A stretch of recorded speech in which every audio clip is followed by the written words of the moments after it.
Vous êtes un jeune graphiste et vous avez envie de réaliser des miniatures comme Yomi Denzel, sauf que vous n'avez pas d'expérience et vous savez pas du tout comment faire. Et là subitement vous tombez sur ma vidéo qui va vous expliquer exactement comment reproduire le style des miniatures de Yomi Denzel. Donc c'est pas les plus belles, mais c'est celles qui ont le plus de taux de clic. Et c'est souvent ce que vos clients cherchent avant tout, c'est de faire du clic parce que ça leur permet de générer des vues, hein, je vous apprends rien. Alors avant que la vidéo commence, si vous pouvez juste mettre un petit like et vous abonner si vraiment vous avez envie de voir de plus en plus de tutos comme ça ou alors de vidéos tout simplement sur le graphisme et sur tous les sujets que je puisse aborder. Moi, ça me soutient, c'est le seul truc que vous pouvez faire. Même mettre des commentaires, ça m'aide pour référencer la vidéo, partagez-la, c'est juste tout ce que je vous demande. Ça vous prend quelques secondes et moi, ça peut vraiment m'aider parce que je passe vraiment beaucoup de temps sur la réalisation de ces vidéos. Donc voilà, c'est juste la meilleure méthode pour me récompenser. Donc si jamais vous avez des petites idées de tutos qui vous intéressent pour de futures vidéos, vous me le mettez en commentaire et moi, je verrai si ça peut être intéressant à réaliser.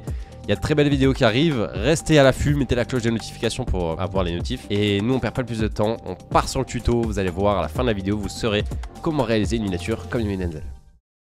Alors, nous voilà rendus sur Photoshop. Maintenant, la première chose qu'on va venir faire, c'est venir importer l'image que le client nous a donnée, celle qu'il souhaite qu'on mette sur la miniature. Alors, dans mon cas, j'ai choisi celle-ci. Vous allez pouvoir la retrouver. Je vais mettre un drive dans la description pour que vous puissiez refaire étape par étape la miniature. Vous allez voir. Donc voilà, ce sont des images en RAW que Yomi Denzel propose parce que je travaille pour lui. Donc les images qu'il propose, ce sont des images d'une extrême qualité. C'est très pratique pour avoir un bon rendu. Donc je vais venir renier l'image pour avoir une meilleure qualité de détourage. Pour détourer le sujet, on vient cliquer dans sélection puis sujet. Voilà, il y a pas de, c'est pas très compliqué. Alors vous pouvez regarder pour venir tout simplement éliminer les zones qui n'ont pas bien été détourées et pour avoir justement un meilleur détourage. Par exemple là on voit bien que la main a mal été détourée, donc je viens compléter tout simplement le détourage. Photoshop est très performant, mais souvent il y a besoin de la présence d'un humain pour améliorer les petits défauts. Donc voilà, je viens de finir mon détourage. Maintenant, ce qu'on va faire, c'est venir l'importer dans notre calque en 1920 par 1080. Parce que oui, une miniature se crée en 1920 par 1080, c'est la taille maximale qui est autorisée, donc c'est le mieux pour avoir une bonne qualité. C'est pas une très bonne résolution, mais bon, ça passe amplement pour les miniatures YouTube. Une fois l'image importée, ce qu'on va pouvoir venir faire, c'est rajouter un fond. Pour ça, je vais me rendre sur Pexel et je vais taper soit Room, par exemple. Je vais mettre les filtres en horizontal. Là on va avoir plein de chambres différentes. Je vais prendre ça, voilà, ça passera très bien. Une fois téléchargé, vous venez l'importer dans Photoshop et là on va pouvoir commencer à modifier certains petits détails. Donc on peut juste faire disparaître notre petit Yomi Denzel quelques secondes pour le temps de modifier le fond. On va venir ajouter un calque d'exposition, on va venir assombrir tout ça, puis en recréer un deuxième, assombrir encore plus, venir sélectionner le pinceau en noir et venir cliquer plusieurs fois pour faire une sorte de halo. Là, je vais venir un petit peu dégrossir l'exposition d'ici. Hop. Et là, accentuer encore plus. Là, en fait, on va faire un vignettage, ce qui va permettre de recentrer l'attention au centre de l'image, là où va se trouver notre Yomi Denzel. On peut venir ajouter un petit flou, ce qui va clairement venir rajouter une ambiance dans le fond. Ensuite, je vais dupliquer mon Yomi Denzel, en effacer un, en faire disparaître un, et puis venir faire un petit détourage.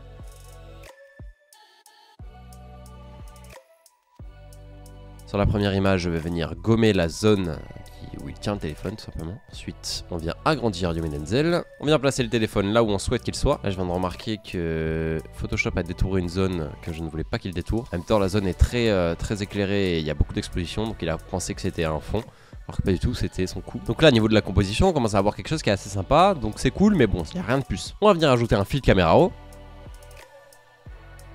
Une fois qu'on l'a ajouté sur le corps de Yomi Denzel, on va l'ajouter sur le téléphone et sur son bras. On peut voir qu'il y a encore un détourage assez mal réalisé car le blanc du mur qui était derrière lui apparaît sur ses cheveux. Donc on peut venir détourer encore ça et améliorer le détourage. Donc voilà, moi j'y vais au pinceau, c'est une technique un peu bâclée mais ça marche. Donc voilà, on a déjà un meilleur détourage, il n'y a plus le trait blanc dégueulasse autour de sa tête. Je vais pas le faire pour tout le corps, mais pour les endroits principaux comme par exemple là son téléphone, je vais un petit peu améliorer ça. Donc maintenant on va pouvoir intégrer ce qu'il y a potentiellement dans l'iPhone. Je vais venir ajouter des notifications de reçu d'argent tout simplement. Comme si son compte bancaire lui avait dit voilà vous avez reçu je sais pas 8000 €, voilà, un truc comme ça. Pour ça on va venir créer un petit rectangle de couleur noire qui pourrait potentiellement faire la taille d'un iPhone. Ensuite on va venir convertir en objet dynamique. Aller dans édition, déformation dans la perspective, ensuite déformation, placer tout ça de sorte à ce que ça corresponde avec l'image. Une fois que c'est bon, vous validez. Maintenant vous voyez que ces doigts sont un peu en dessous de l'écran, ce qui n'est pas logique, donc on va venir améliorer ça. Donc on va un peu réduire le fond, donc l'opacité. Maintenant on va venir avec la gomme gommer les zones où les doigts devraient passer au-dessus de l'écran. Alors je fais ça rapidement, prenez plus de temps s'il vous plaît, parce que sinon ça va rendre très moche. Moi je le fais rapide parce que c'est juste pour vous montrer quoi. Une fois cela fait, on va pouvoir venir ajouter la notification. Donc comment on crée ça? Hop, on va venir ajouter un rectangle qu'on va mettre en blanc par exemple. Je vais venir ajouter le logo de PayPal à la notification et venir écrire un texte. Donc noter PayPal pour le nom de l'application. Voilà. faut le mettre en noir bien sûr si on veut le voir. Hop, on grossit pour que ça prenne vraiment toute la place. Une fois cela fait, on peut venir convertir en objet dynamique. Ensuite, on va venir la redimensionner et la mettre à la taille du téléphone. Puis on va créer une déformation de la perspective. Donc on baisse juste un petit peu. Voilà. Là maintenant, on vient juste tourner la notification, ce qui crée cet effet. Voilà. On peut encore un petit peu améliorer ça en penchant voilà, un petit peu plus vers là-bas. Ça crée un effet vraiment de perspective sympathique. Ce qu'on peut venir faire, c'est créer plein de notifications comme celle-là. Donc vous allez mettre une longue portée, vous allez baisser la distance et vous allez un petit peu diminuer la taille et diminuer l'opacité. Voilà. Ensuite, la notification du dessous, pardon, vous pouvez la réduire en termes de taille et la mettre, voilà, vous allez la positionner un petit peu en dessous, comme iPhone peut vous proposer d'ailleurs.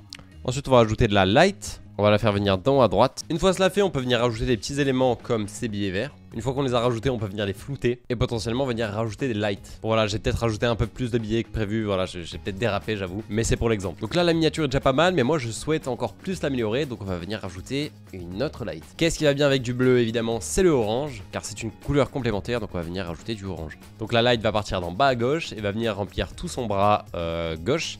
Et un petit peu son corps. Enfin, c'est son bras droit, mais de ce qu'on voit, c'est le bras gauche, vous avez compris. Et voilà, une fois les lights réalisés, la miniature a beaucoup plus d'attrait visuel. Elle donne vraiment bien plus envie de cliquer que sans ces lights orange et bleu. Alors, je n'avais pas vu, mais il y a cet effet trélé, cette barre en fait de séparation entre la light jaune et le vide.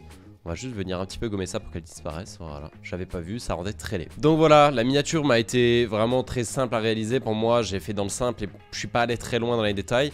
Pour certains, elle va paraître incroyable. Franchement, ça, c'est le b.a.-ba quand on a mon niveau. Donc, comme je vous le dis, je suis allé vraiment dans le simpliste et j'ai pas cherché, voilà, la notification PayPal, elle est très laide. Pour certains, ça va être incroyable. Pour moi, franchement, c'est laid. Je vous le dis, c'est horrible, c'est une horreur. Mais c'est pas grave, même mes lights, j'ai fait dans le simple. Je suis pas allé chercher très loin, mais avec ma technique, bien sûr. Si par tout hasard, vous souhaitez tout simplement apprendre le métier de Miniamaker, qui est le mien, ce que je pratique depuis bientôt 1 an maintenant, vous pouvez descendre dans la description. Le premier lien, c'est ma formation. En fait, j'explique tout simplement comment devenir Miniamaker, j'explique toutes mes techniques secrètes justement pour réaliser certaines miniatures et avoir les meilleurs effets possibles qui font le plus de clics, et aussi comment faire des miniatures très réalistes qui peuvent paraître comme un effet cinématographique. J'explique aussi toutes mes techniques pour closer mes clients, des techniques qui marchent franchement mais du feu de Dieu. Je signe 70% de mes prospects. Pour moi, c'est la meilleure formation que vous puissiez trouver. Il y a un coaching en plus dedans, je suis tout le temps là à vous aider sur le Discord, à vous encourager. L'équipe est géniale, même les membres de la formation vous aideront tout le temps. À vous de voir, en tout cas, si vous avez envie de nous rejoindre, c'est dans la description. Voilà, je drop un petit code, moins 15% juste en dessous dans la description. Cependant, le code ne marchera que pendant 48 heures après la sortie de la vidéo, donc faites vite. En plus, la formation va bientôt augmenter de prix. Elle est à 197 €, ce qui est très peu pour le contenu qu'il y a dedans. Elle va continuer à augmenter. Enfin bref, c'était Coco. Pour ma part, la vidéo est finie. Si vous voulez rejoindre ma formation, vous savez exactement quoi faire. Sinon, on se retrouve pour la prochaine vidéo qui arrive dans quelques jours. C'était Coco.